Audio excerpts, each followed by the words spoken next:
David and Wanda Boyle and Martin would like to say thank you for attending this seminar today. Quite a number of you already know David Boyle, either from his 2 exhibitions here in Blackpool or from his talks all over the past years. The presentation that you're about to see and hear today will be an awakening for some. David is an inventor, researcher, experiencer, and now an author. A very talented man amongst us with an amazing mind, and his enthusiasm for learning, searching, and putting together what he has experienced during his lifetime is truly amazing. He hopes to give out this information to people to try to understand who we really are. So please, sit back, relax, and all we ask is that you just open your mind and your heart. Ladies and gentlemen, I leave you in the capable hands of David Boyle.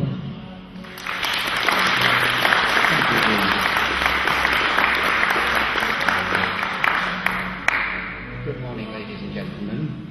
I'm delighted to say that approximately about half of you I know very well. I'm delighted you've attended. For the half of those that I don't know, welcome.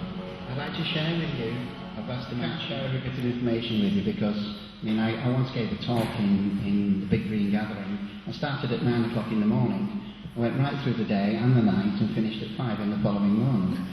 And I still haven't spoken everything. So I've decided to work, and Martin has done a lot of work on this talk this week with Wanda and myself. And thanks to Sam and Jean for putting it on. They've done the organisation tickets, which we wouldn't have had time to do. And we put so much information in, ladies and gentlemen. It's a beautiful planet. It belongs to you.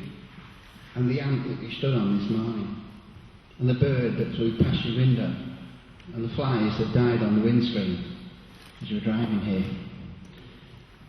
And of course, all over this planet, we've got people today who are creating a horror story for the human race and all the other animals and plants and insects that live on this planet and share it with it. So I'm going to break the talk into 3 sections. The first section I call the horror story. In some cases, a lot of you have already witnessed what's going on with your own eyes. But I'm sure that most of you don't know the big picture. So we're going to give you that big picture. A lot of you, well, last time I did it, several people were in tears because you don't realise what's really going on. So I'm not going to say, excuse me, sorry, get your head out of the sand.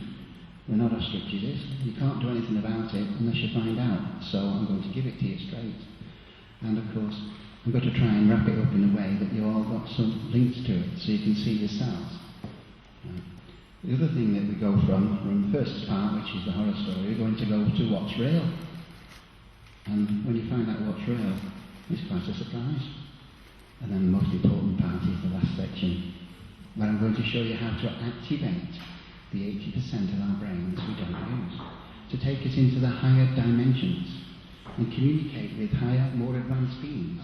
We've already experienced life on this. It's a living, sentient being. It's made up of the mass consciousness of all of the animals and plants, insects and humans that live on it. You have a third eye. That eye is attached to the earth.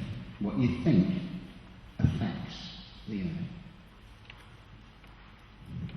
So, here we have a picture of the famous name of the Mother Mary over the earth. Did you know that the Christian hierarchy call this planet Mother Mary? No, all of a sudden it changes, doesn't it? Religion changes when you know that the Mother Mary that's worshipped and venerated is actually the Earth Goddess, Mother Earth, the pagan goddess.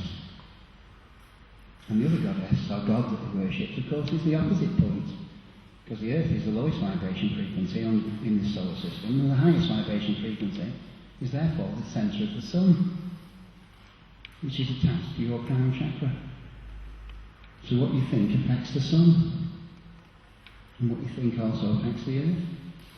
And that makes up the divine triad, which we'll go into great detail later, which is you, the sun, and the earth, encoded in your consciousness, your mind.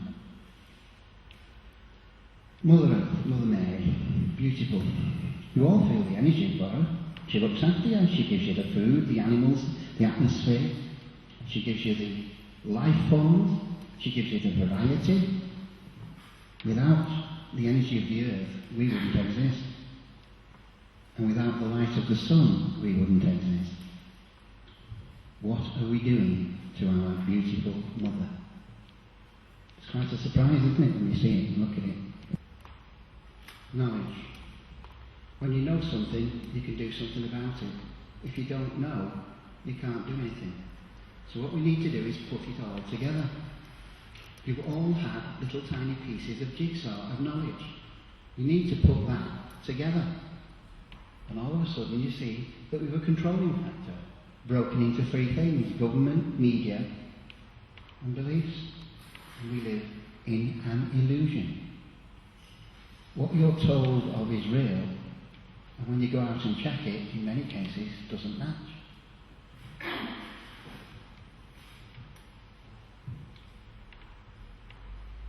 So are we alone? Simple question. Are we alone in this gigantic universe? I don't think there's a single person here who will believe that the human race is the only intelligent species in this gigantic universe. I don't think most people actually realise how big the universe is. So let's have a mind-blowing awakening to that. We're all made up of atoms. You know this. There's no difference between an atom and a solar system, only the size. You are a walking universe. It's your cells and atoms. That makes every grain of sand on the beach in Blackpool at least 10,000 solar systems. And of course, we know that our sun is the nucleus of the big atom, and the 12 planets make up the rest of the molecule of the cell. We know that the whole of our solar system is the nucleus of the constellations. And the constellations are the nucleus of the galaxy, and the galaxy is the nucleus of the universe, and the universe is the nucleus of the super-universe. And it goes forever up, because there's another layer above that, and then another layer above that. It's called octaves. And they vibrate to sound. Then we come back down the other way, and we look at our atoms. Guess what our atoms are made up of? Subatomic particles, which are also solar systems in themselves, which are also made up of subatomic particles, which are also solar systems themselves. So you go forever down and forever up. How many lifetimes would you have to live just to experience one of those universes with how many billions of planets and species there are? I've got news for you. You live forever, and you're experiencing that now on this teaching planet. The name extraterrestrial or alien comes from the name of the planet. Our planet Earth has many names, and each religion has a different name for our beautiful home. As I've already told you, the Christian hierarchy calls her Mother Mary. Another commonly used names are Mother Earth, the Earth Goddess, Gaia, Shekinah, Shakti, Maya, Isis. These are just a few. Scientists call us terra firma. From terra we get the word terrestrial. So the terrestrial beings born on this planet. So therefore, all beings not born on this planet are extraterrestrials, another name for which, of course, is aliens. Throughout the world, thousands of civilizations have come and gone. Nearly all of these civilizations have their own creation stories.